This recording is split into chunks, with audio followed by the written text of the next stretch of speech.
암호화폐가 전통적인 금융을 이제 대체할 것이다. 네, 여러분 반갑습니다. 비트캐쳐입니다. 중동 전쟁에 대한 불확실성이 해소가 되면서 비트코인도 중동 전쟁으로 인해서 조정이 나왔던 것을 지금 V자 반등으로 회복해 주면서 106K까지 의미 있는 상승 흐름을 보여주고 있고, 대표적인 위험자산인 나스닥 선물 같은 경우도 전고점을 돌파하면서 강력하게 위험자산으로 다시금 유동성들이 들어오고 있는 모습을 보여주고 있습니다. 그리고 특히나 비트코인 같은 경우는 제가 중동 리스크는 일시적일 것이며 만약에 100K에서 102K 구간이 온다라고 하면 추가적으로 물량을 늘리기 좋다라고 여러 번 말씀드렸는데, 정확하게 이 구간을 크게 훼손하지 않으면서 다시금 말아 올려준 흐름입니다. 지난 4월 관세에 대한 불안, 이때도 사람들이 시즌 종료다, 사이클 끝났다 이런 얘기가 팽배할 때 DCA를 우리는 잘 완료해서 의미 있는 상승 분을 먹었고, 그리고 또다시 하반기 상승장 전 좋은 바겐세일 구간에 저희 캐쳐 커뮤니티 분들은 매집을 잘 하셨을 것이라고 생각합니다. 확실히 어쨌든 지금 아직 상승장은 끝나지 않았고 비트코인은 강하다라는 것을 다시 한번 증명해 보이고 있다. 그리고 가장 큰 비트코인의 수요단이라고 볼 수 있는 비트코인 현물 ETF 같은 경우는 5월달 이후로 가장 큰 유입세가 어제 들어오면서 기관들의 매수세는 점점 더 계속 강력해지고 있는 이러한 모습을 보여주고 있습니다. 하지만 아직까지도 비트코인은 가짜 반등이고 가짜 상승이다, 이제 곧 사이클이 종료될 거다, 이런 얘기들이 나오는 것을 보면 아직도 조금 더 하반기에 상승 여력이 남아있지 않나라는 그런 생각을 합니다. 그리고 이란 대통령 같은 경우에도 이스라엘이 먼저 위반하지 않는 한 휴전 유지하겠다, 즉 이스라엘이 다시금 또 폭격하고 먼저 공격하지 않으면 우리도 이 휴전하는 거 위반할 생각 없고, 당분간 이런 중동 전쟁 리스크는 이렇게 마무리가 될 것으로 보입니다. 어쨌든 한 가지 외부적인 불확실성이었던 중동의 전쟁이 지금 해소가 된 상황이고, 남은 것은 뭡니까? 하반기에 이제 연준의 통화 정책이 어떻게 흘러갈 것인가, 그 부분을 잘 체크해야 되는데, 오선님이 정리한 어제 간밤에 파월 의회 청문회 내용을 살펴보면 파월 의장이 약간의 스탠스가 좀 완화된 것을 느낄 수가 있었습니다. 인플레가 예상보다 강하지 않을 수 있고, 그럴 경우 우리는 금리를 더 빨리 인하할 거다, 그리고 특히나 고용시장이 위축한다면 금리 인하 시기 더 앞당길 수 있다라고 하면서 지난 FOMC보다는 조금 완화적인 비둘기파적인 스탠스를 취했습니다. 하지만 어쨌든 지금 당장 금리 인하를 서두를 필요는 없으며 관세에 대한 영향을 계속 모니터링하고 있다라는 말은 지속적으로 해줬다. 그리고 우리가 가장 주목해야 될 이번 파월 청문회에서의 중요 키워드, 파월 의장 또한 SLR 개혁을 오랫동안 지지해왔다, SLR 관련 재무장관 스콧 베센트 의견을 동의한다. 사실 이런 위에 있는 부분보다 저는 SLR 규제 완화가 어떻게 보면 금리 인하만큼 어마어마한 유동성을 시장에 공급해줄 수 있는 그러한 중요 통화정책이라고 보는데, 이것을 지금 파월도 스콧 베센트와 함께 초당적으로 두 핵심 인물들이 동의하고 있다라는 거, 이 부분이 매우 중요한 부분이라고 생각합니다. SLR 보완적 레버리지 비율 완화 같은 경우에 시중 은행들이 보유하고 있는 자본 대비해서 더 많은 자산을 보유할 수 있는, 즉 더 많은 대출을 일으킬 수 있고 더 많은 레버리지를 일으킬 수 있는 그러한 중요한 완화적 규제입니다. 그래서 본격적으로 이런 SLR 규제 완화가 언제부터 진행될 것이냐, 최근 미국 재무부 장관 스콧 베센트 또한 올 여름 은행 레버리지 요건을 줄이겠다, 즉 3분기에 본격적으로 SLR 규제 완화가 진행될 가능성이 큽니다. 그렇기 때문에 금리 인하와 함께 SLR 규제 완화까지 더해진다라고 하면 전반적인 글로벌 유동성 시장이 더욱더 풍부해질 수 있는 그런 실마리를 이번 4월 연설에서 볼 수 있었다. 그리고 모두가 기다리고 있는 금리 인하에 대해서 JD 벤스 같은 경우 파월 의장이 왜 선거하기 직전에는 금리를 50bp나 인하했는데 왜 인플레이션이 낮은 지금은 인하할 수 없는지에 대한 논거를 듣고 싶다, 이런 식으로 팩트 폭행을 했습니다. 많은 사람들이 파월이 금리를 결정하는 것이 다분히 정치적이다, 바이든 정부 때 트럼프 대선을 하기 전에는 적극적으로 50bp나 인하를 했고 그때보다도 지금 인플레이션이 더 낮은 상황인데 그때는 금리 인하를 적극적으로 해주다가 왜 트럼프가 대통령이 되자마자 계속해서 금리를 내리지 않는지, 이 부분에 대한 의문은 저도 가지고 있습니다. 하지만 이런 압박에 못 이겨서 파월도 스탠스를 바꿨고 어쨌든 간에 금리를 더 빨리 내려줄 수도 있다라는 발언을 해준 만큼 파월의 굳은 의지의 장벽도 조금씩 허물어 가고 있는 긍정적인 흐름으로 통화정책도 흘러가고 있다라고 생각합니다. 그리고 최근 미국 재무부 장관 스콧 베센트는 본인 트위터에 Big Beautiful Bill, 크고 아름다운 법안, 이것이 뭡니까? 트럼프의 감세 법안, 이것에 대한 딜을 이거를 7월 4일 중으로 마무리 짓겠다. 그 얘기는 뒤집어서 말하면 뭡니까? 안 그래도 지금 미국 재정 적자 크게 보고 있는데 세금까지 줄어버리면 미국의 부채 더욱더 늘어날 수밖에 없고, 미국의 부채가 늘어난다라는 것은 뒤집어서 얘기하면 더 많은 국채를 발행해서 달러를 찍어내겠다. 그리고 유동성이 풍부해지면 당연히 비트코인에게는 긍정적으로 작용할 수밖에 없습니다. 그리고 스콧 베센트와 하월이 동의한 보완적 레버리지 비율 SLR 규제 완화가 된다라고 하면 어떻게 보면 시중 유동성이라고 볼 수 있는 연준의 지중금 같은 경우에도 현재 단기적으로는 약간 위축되는 국면을 보였지만 다시금 지중금이 상승하면서 더욱더 풍부한 유동성이 제공될 수 있는 그러한 환경이 하반기에 마련될 수 있습니다. 실제로 지중금이 2020년도부터 21년까지 엄청나게 상승했을 때, 그때 비트코인뿐만이 아니라 알트코인들도 전부 다 상승하면서 어마어마한 위험자산들이 크게 올랐던 것을 알 수 있고, 그리고 2023년에도 지중금이 의미 있는 상승을 하면서 비트코인도 약세 흐름을 끝내고 강세장 흐름을 보여줬다. 그렇기 때문에 이제 하반기부터 다시 연준에 예치된 은행들의 지중금이 상승하는 그러한 규제와 매크로판이 깔리기 때문에 비트코인뿐만이 아니라 다른 알트코인들에도 유동성이 공급되면서 시장이 살아날 수 있는 그런 매크로적 환경이 지금 마련이 되고 있는 상황이라고 저는 생각합니다. 그리고 미국 상원 같은 경우도 암호화폐 종합 규제안을 발의하면서 기존의 SEC 시절의 구식 규제 전부 다 뜯어서 고치겠다 하면서 종합적인 내용입니다. 디지털 자산의 법적 지위 명확화, 규제 기관의 책임 소재, 구식 규제, 손질, 디지털 자산 거래자 권익 보호, 자금 세탁 방지 등등 디지털 자산에 대한 총괄적인 법안을 발의를 했고, CNBC는 이 법안이 올해 어떻게 보면 스테이블 코인 지니어스 법안보다도 훨씬 더 중요하고 큰 암호화폐 법안이라고 평가를 했다. 굉장히 많은 규제의 변화들이 하반기에도 줄줄이 예정되어 있다라는 것을 꼭 인지하셔야 되고, 그리고 SEC의 암호화폐 태스크포스는 최근 NYSE 뉴욕 증권거래소와도 만나서 암호화폐 규제에 대해 논의를 했다. 이런 식으로 NYSE와도 SEC가 만나가지고 규제 논의하는 거, 이 시장 죽이고 혁신 틀어막겠다라는 게 아니라 조금 더 원활하게 해서 건강한 디지털 자산 시장을 만들고 혁신을 추진하자라는 의도가 다분히 클 것으로 생각합니다. 그리고 NYSE 뉴욕 증권거래소는 암호화폐와 연계된 트럼프 미디어의 디지털 자산 ETF를 상장하기 위해 지금 SEC에 정식으로 신청했다. 그래서 본격적으로 트럼프의 비트코인과 이더리움을 결합한 ETF도 곧 출시가 될 예정이고, 그렇다라고 하면 지금 어떻게 보면 전 세계적으로 가장 큰 영향력을 행사하고 의사결정을 진행하고 있는 도널드 트럼프 본인의 회사가 크립토 관련 ETF를 출시한다라고 하면 이 시장을 죽이려고 하겠습니까? 더욱더 이 시장을 번영하게 해가지고 확장되게 하겠습니까? 이것은 너무나 뻔한 상식적인 얘기입니다. 그리고 트럼프 미디어가 지금 출시하려고 하는 ETF는 비트코인뿐만이 아니라 이더리움을 같이 결합을 해서 비트코인을 75%, 이더리움을 25% 할당하는 그러한 ETF이기 때문에 트럼프가 비트코인뿐만이 아니라 이더리움을 포함한 다른 디지털 자산 시장에도 충분히 불리시하다라는 것을 방증하는 얘기라고 생각합니다. 그리고 트럼프는 조만간 암호화폐 금융 개입을 틀어막았던 디뱅킹 금지 행정명령을 검토할 것이고, 트럼프는 적극적으로 디지털 자산을 옹호하고 장려를 하고 있는 사람이기 때문에 이 행정명령에 대한 승인이 나오는 것도 결국에 시간 문제라고 생각합니다. 어쨌든 가장 중요한 규제 환경은 지금 스테이블 코인 법안 승인을 앞두고 있고, 여러 가지 친화적인 법안들은 계속적으로 준비가 되고 있는 상황이다.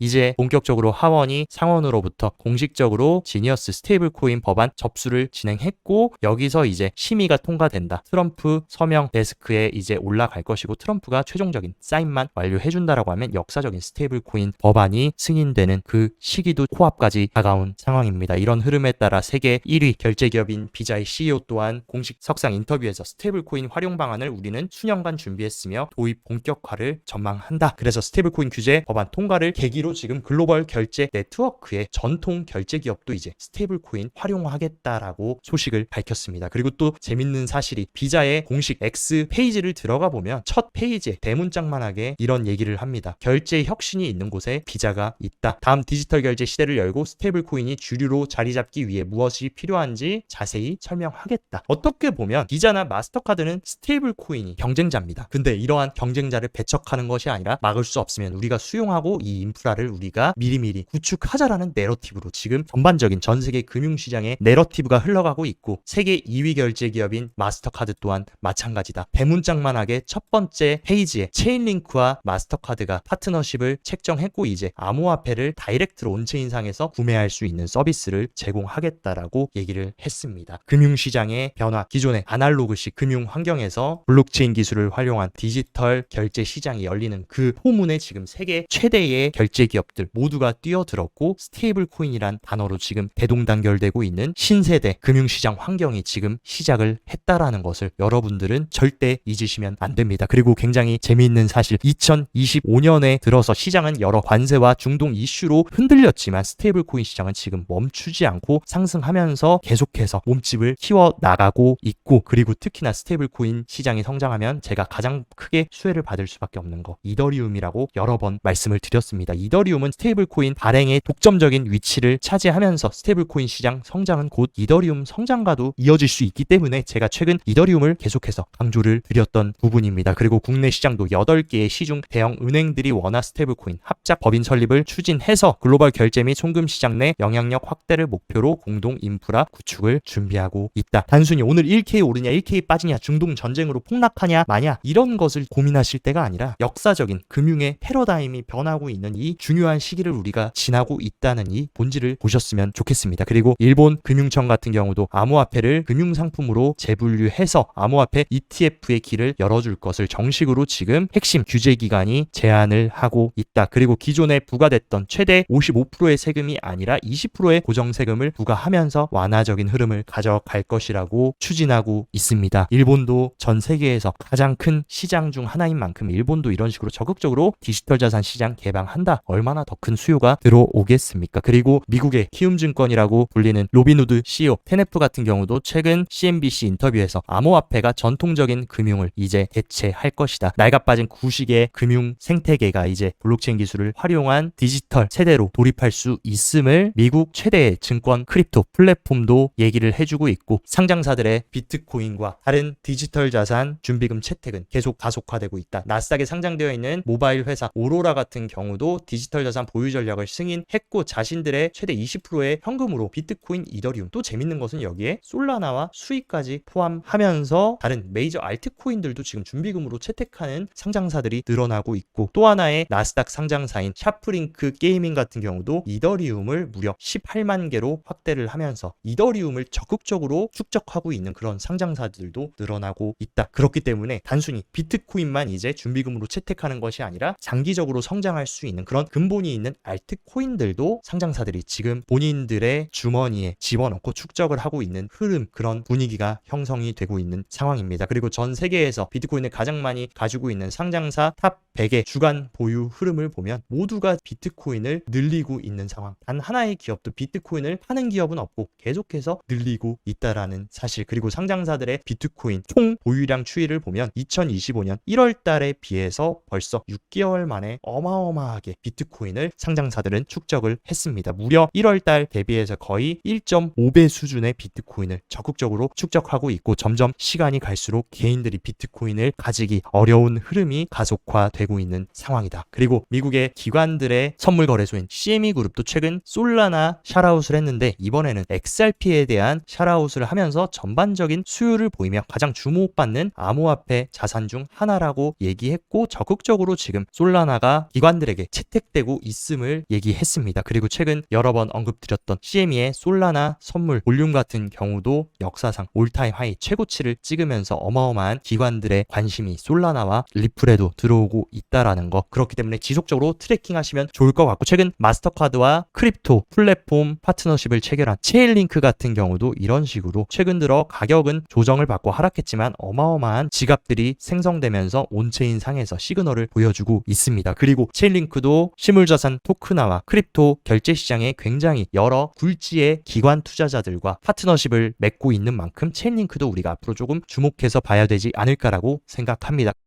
몇 가지 비트코인 온체인 데이터 흐름도 체크를 해보자면 일단 전체 거래소에 비트코인이 지금 어마어마하게 최근 들어서 유출이 됐다라는 거는 제가 뭐라고 말씀드렸습니까? 기관과 고래들의 매집과 축적으로 해석할 수 있다라고 생각했는데 축적과 매집이라고 말씀드렸는데 이런 식으로 최근 중동 전쟁에도 불구하고 거래소에서는 어마어마한 비트코인이 출금되면서 기관들이 이번에 딥에서도 많은 물량을 축적했음을 알 수 있고 반대로 거래소로 입금돼서 매도를 하려는 물량 같은 경우는 오히려 이번 조정 때 굉장히 미비했습니다. 보통 단기 국지적인 고점을 찍을 때는 어마어마한 물량들이 입금이 되면서 본격적으로 매도가 진행되고 하락이 진행되는데 지금 자리는 단기 고점을 찍었다라고 보기에는 지금 고래들이 대량 물량을 거래소에 입금하지 않았다라는 거. 계속해서 지금 고래들은 오히려 축적을 하고 쥐고 가려는 흐름이 강합니다. 그리고 비트코인의 가장 중요한 공급자 역할을 하는 채굴자들도 지금 거래소로 비트코인을 보내지 않고 있는 상황. 보통 이런 식으로 단기 국지적인 고점이 나올 때 채굴자들도 비트코인을 거래소로 적극적으로 보내서 매도를 하면서 가격이 하락하는 패턴을 보여줬는데 지금 같은 경우는 채굴자들이 입금은커녕 계속해서 본인들이 쥐고 있으려고 한다라는 것. 즉 향후에 더 비트코인이 상승하고 비쌀 때 팔겠다라는 채굴자들의 의지도 우리가 확인을 할 수 있는 부분입니다. 그리고 단기 트레이딩 하시는 분들 위해서 차트도 일단 체크를 해보자면 제가 중요하게 리테스트 해줘야 된다 말씀드렸던 이 수렴 이탈했던 부분을 다시금 올라와서 지금 106K에 안착을 했다. 그리고 이 구간 같은 경우는 중요한 이평선 저항인 20일과 50일 이동평균선이 맞물려 있던 저항인데 이 구간까지 뚫고 106K까지 위치했다라는 거. 다시금 수렴 상단 돌파를 시도해 줄 수 있는 충분히 좋은 자리가 왔다라고 생각하고 이 수렴 상단을 돌파한다라고 하면 이제 108K부터 109K의 문을 두드릴 수 있고 이 구간을 확실히 돌파하면 저는 신고점을 다시금 경신하는 것은 시간 문제라고 보고 있습니다. 그리고 비트와 이더를 제외한 알트코인 시총이라고 볼 수 있는 토탈3가 차트 같은 경우도 최근 만들어줬던 단기 하방 트렌드 라인을 의미 있는 거래량과 함께 돌파를 하면서 이 저항을 다시 지지로 만드는 리테스트를 해주고 있습니다. 그렇기 때문에 이 하방 트렌드 라인 안으로 다시금 재진입하면서 토탈3 차트가 하락하지 않는다라고 하고 이 구간을 잘 지지해준다라고 하면 충분히 알트코인 시장도 어느 정도 회복세를 보여줄 수 있는 흐름으로 들어갈 수 있다. 하지만 아직까지 비트코인 도미넌스가 완전히 이 상승 트렌드 라인을 하락 이탈한 것은 아니기 때문에 무분별한 알트는 여러분들이 조금 지양을 하시고 확실히 펀더멘탈이 있는 것들로 조금씩 모아가시는 거는 나쁘지 않은 자리라고 개인적으로 보고 있습니다. 그리고 청산매 프름 같은 경우도 롱 물량들이 지금 최근 조정으로 인해서 100억 청산이 됐고 이제 상단에 숏 물량들이 굉장히 많이 구축이 되어 있다. 특히나 106K, 107K 구간에 어마어마한 숏 물량이 형성되고 있는 만큼 비트코인 선물 세력들도 이 숏을 정리를 시키면서 숏 스퀴즈로 가격을 올려줄 수 있는 그러한 선물 시장의 흐름도 구축이 되고 있다라고 생각합니다. 그리고 비트코인이 이런 식으로 의미 있는 반등이 나왔는데도 불구하고 세계 1위 거래소 바이낸스의 펀딩 레이트는 아직도 음수 구간, 즉 대다수의 개인들은 비트코인이 반등이 나왔음에도 상승을 인정하지 못하고 계속해서 숏 포지션을 구축하고 시장을 비관적으로 가짜 상승이다, 가짜 반등이다라고 하면서 부정하고 있는 상황이다. 그렇기 때문에 제가 봤을 때 아직 우리는 비트코인이 신고점을 경신하기 전 좋은 가격에서 매집할 수 있는 구간을 지나고 있다라고 생각하고 대표적인 비트코인 간접 투자 주식이라고 볼 수 있는 코인베이스와 로빈후드의 주가 흐름도 굉장히 재밌습니다. 현재 코인베이스 같은 경우는 지난 이전에 비트코인이 신고점을 찍었던 2024년 말 고점을 다시금 돌파하려는 의미 있는 움직임을 가져가고 있고 로빈후드는 이미 이 구간을 돌파해서 적극적으로 상승하고 있다는 거. 특히 로빈후드 같은 경우는 굉장히 재밌는 게 2021년 불장 때 찍었던 역사적 신고점 경신을 지금 코앞에 두고 있는 만큼 얼마나 지금 미국의 기관들과 투자자들이 암호화폐라는 시장에 불리시하고 강세 관점을 가지고 있는지 우리가 확인할 수 있는 부분이라고 생각합니다. 그렇기 때문에 결국에 비트코인도 여러 가지 외부적인 매크로 요인으로 인해서 가격이 조정을 받고 변동성이 생겼지만 비트코인 펀더멘탈에는 전혀 문제가 없다라는 것을 지금 ETF의 흐름 그리고 비트코인 관련 주식들의 상승세에서 우리는 알 수 있다. 그렇기 때문에 본격적으로 이제 7월부터 시작되는 2025년 하반기도 상반기 힘들었던 만큼 잘 준비하셔서 의미 있는 결과 만들어내셨으면 좋겠습니다. 오늘 영상도 시청 진심으로 감사드리고 영상 도움되셨다 하시면 좋아요, 구독 눌러주시고 더 자세한 투자 전략 궁금하다 하시면 영상 하단 고정 댓글에 제가 운영하는 크립토 시황 정보방 활짝 열어놨으니까 이쪽에서 시황도 편하게 체킹하시면서 성공적인 크립토 투자 계속 이어가시기 바랍니다. 오늘도 시청 진심으로 감사드리고 여기까지 비트캐쳐였습니다.